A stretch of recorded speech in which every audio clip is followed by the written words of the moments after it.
I do have skills that make me a nightmare for people like you. Judge slams CYF for ignoring father's cries for help as children live with gangster in alleged P-Lab.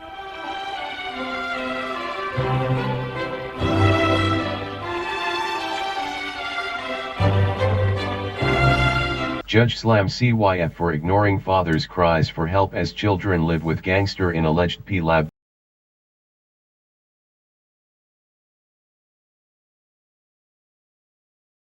The two children were living with a man with convictions for possession of an AK-47 firearm and methamphetamine by Jared Savage. Investigative reporter, NZ Herald. Child, Youth and Family did not remove two children from living with gangster with drugs and firearms convictions, despite father's repeated warnings.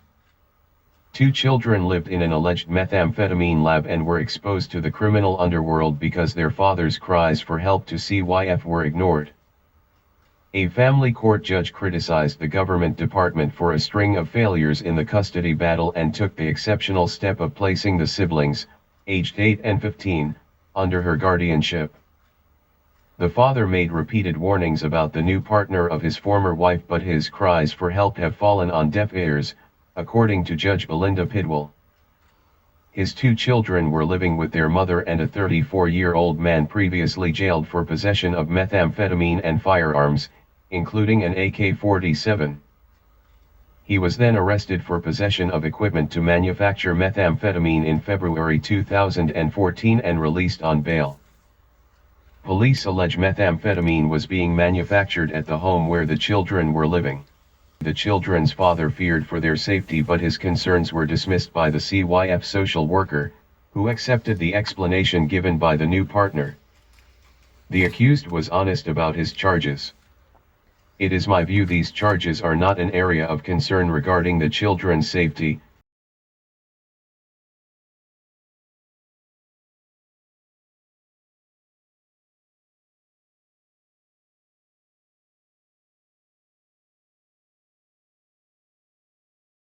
The social worker wrote. Later that year, CYF was given a police intelligence report detailing his criminal history and described as a person of interest to the drug squad's Asian organized crime unit.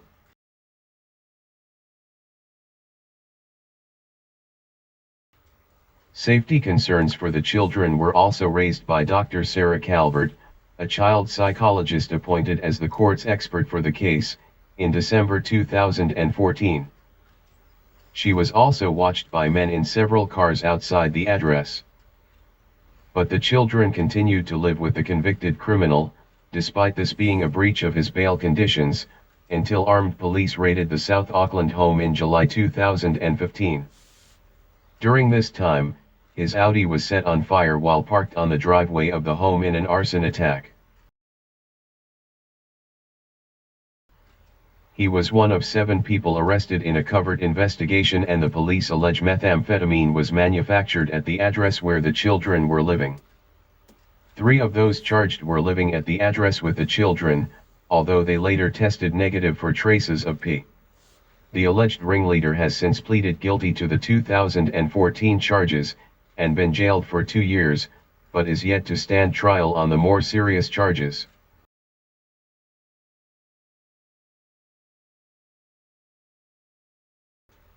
He has pleaded not guilty to manufacturing methamphetamine, supplying methamphetamine, and being a member of an organized criminal group. An Audi sports car like this was set on fire outside the home where the children were living. It was later seized by police. Several luxury cars, registered in the name of the mother, have been seized by police under the proceeds of crime legislation.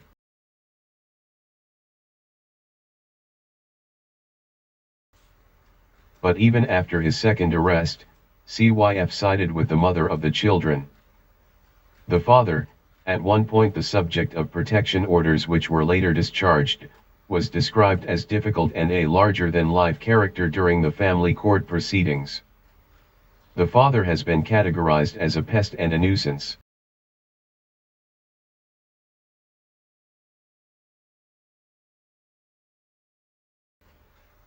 it is likely the authorities have considered his actions may jeopardize ongoing investigations. However, it is a parent's primary responsibility to ensure that their child is safe.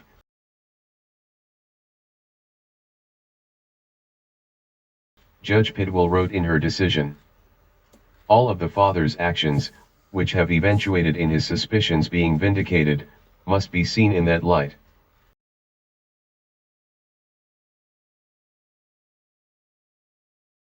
In contrast, Judge Pidwell said the social workers took the mother's assurances she had cut ties with her partner at face value.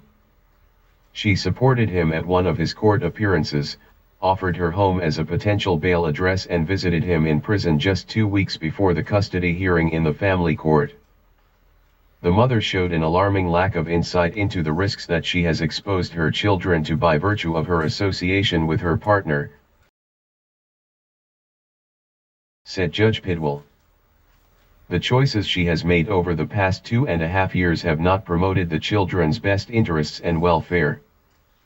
Her choices have placed them in a position of extreme risk and created the intractable position of the parties to date.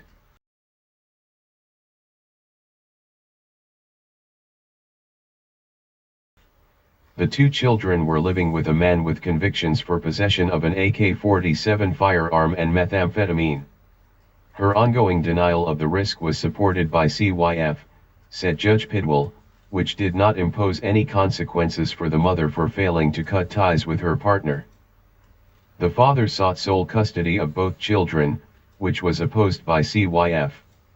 While the younger child, now 8, was happy in his care, the 15-year-old daughter did not want a relationship with him. Dr. Calvert said the father presented as an angry, frustrated father whose very real concerns for his children had continually not been heard.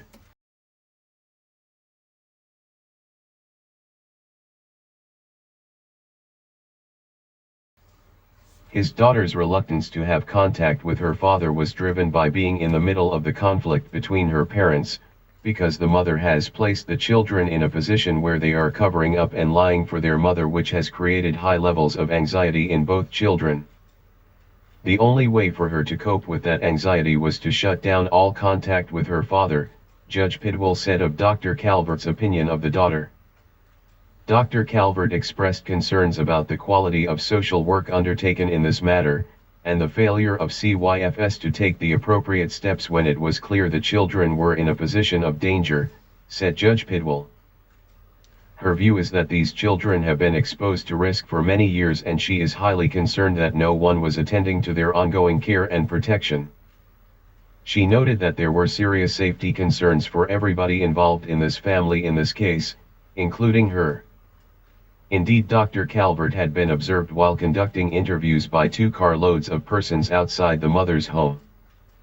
However, CYF maintained the children should remain in the care of their mother until halfway through the family court hearing, when the lead social worker was being cross-examined by the father. Judge Pidwell said this demonstrated a lack of insight into the substantive and complex issues in this case. Due to the failures of the ministry to date and also the lack of faith the father justifiably has in their ability to protect the children from ongoing exposure to harm, neglect and impairment, I consider that the only option for these children is to place them under the guardianship of the court. That is the highest level of control over children that the law can offer. These circumstances are exceptional. In a later order, she ruled the son should live with his father, but the daughter, who didn't want contact with her father, was to stay with her mother under close monitoring by CYF, which in turn will report directly to the judge each month. The father plans to appeal this part of the judgment and told the Weekend Herald his sometimes emotional behavior was driven by the desire to protect his children from known criminals. He was frustrated by the inaction of CYF, particularly after his concerns were vindicated, and his health and finances had suffered as a result of the stress. There are so many clowns in this circus. This is not a custody battle, I just want to keep my kids safe. In a statement, The regional director for CYF in Auckland, Sue Jarvis, said the case was a complex and challenging family situation where the custody and care arrangements for the children have been contested by their parents since they separated some years ago. There has been a number of professionals providing advice and support in this case. The decision-making has been guided by their views of the children's situation, the impact of the family dynamic, as well as the voices of the children themselves. CYF took the judge's concerns seriously, but Jarvis said things have moved on since then, and this is reflected in the judge's subsequent directions to allow the teenage daughter to stay with her mother. She was unable to comment further because of the possible appeal. The Minister for Social Development, Antali, said she would expect CYF to review any cases where the appropriate course of action was not taken. I expect CYF to do the very best for children in every case they deal with, no matter how complex and challenging, and I know they are committed to doing this.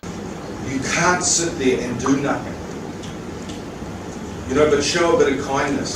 We were trying to figure out as people that were involved in our businesses and our families and our jobs, and then all of a sudden get dumped into the child protection system, which is, the family court, Oranga Tamariki, psychologists, the New Zealand police, and the family court.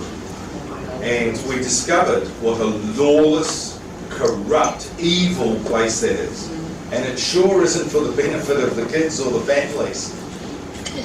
But someone is making a lot of money out of this. I mean, it has a turnover of twice the criminal court. Now let's not forget the lawyers, because they want to extenuate the conflict so they make more money. The idea that they're helping you is an absolute load of rubbish. But the problem is then you've got to become a self-litigant. It means you've got to learn a whole new part of life, which is, law, psychology, all sorts of nuances of things where people will study for 4 or 5 years at university and then suddenly maybe know pretty. I don't want to have my children involved in this. They were victims as well. We've all got a story. Otherwise we wouldn't be here. My government used my children in an international drug operation with drug dealers with AK-47s.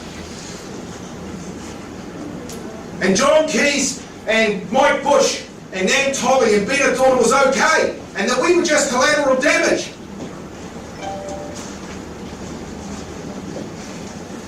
We have to work together.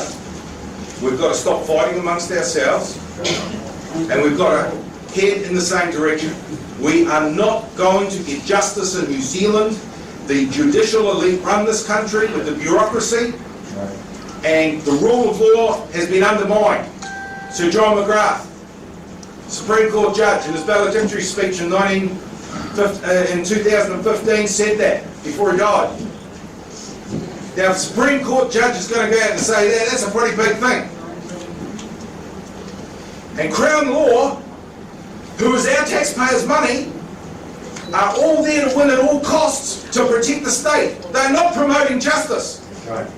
And if you think the Law Society is there to promote justice, you're dreaming. They're there to make money for the lawyers. They weren't interested. I don't know all the solutions, but I do know this. We will not get justice in this country unless we get all of our people behind us. It doesn't matter whether it's red, blue, black. Those buggers are just as bad as each other. It needs to be a Trump coming in here and cleaning out the swamp. He's not doing a very good job though. I think we could do better. The wall fell over, that was quite funny. The wall that was coming to fall over and fell over in the wind. I think we don't have a wall. However, we have methamphetamine pouring into this country, causing huge damage. Domestic violence is out of control. It's because of methamphetamine. Right. And alcohol. Yes. Well, there's lots of things, but methamphetamine's definitely changed the bucket. And our politicians are not doing rubbish about solving these problems. They want it. And child youth and family, where it all started for me, are just the most lying, lawless, corrupt idiots I've ever met. And I'm not saying that some people shouldn't have their children. I'm not saying that. I'm saying that, yes, for reasons of methamphetamine, domestic violence, or mental health, maybe it's not the safest place for your kids. But all the studies that I've seen show that if children are disconnected from their biological parents, they suffer. Right. And then they go on to join the gangs, and then they go on to prison, and 86% of our people in prisons in New Zealand have been, guess where? Through the New Zealand Child Protection System. Ain't that the truth? Yep. And what a failure is that in our society? Yeah.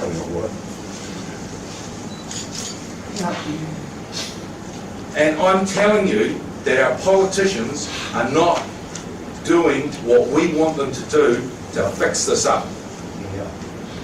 This election that we've got coming up, and I'm not a political guy, sorry, but I'm angry, is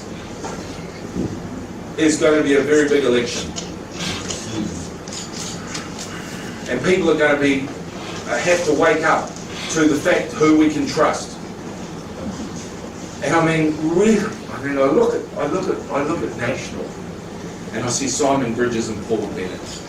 I mean, honestly, I voted for those guys. He was born in that. Years ago, I used to vote for them. And then when I woke up, I joined New Zealand First, hoping that they might be the answer. And got straight, and Tracy Martin and Ron Marks and Doric Ball, or no balls, threw my kids under the bus. And then I went on to Labour. And Andrew Little, I know those guys are trying, but they've got 7 Labour MPs that are Maori. My God, if I was a Maori, I'd be pissed. Sorry. Anyway, today we've realised that our human rights are being smashed in this country every day. And you know, it's all a news to me. I didn't actually realise unless there's events that happened to me. One of the problems we've got in New Zealand, if it isn't happening to you, if it doesn't affect you, well, let's be very clear here.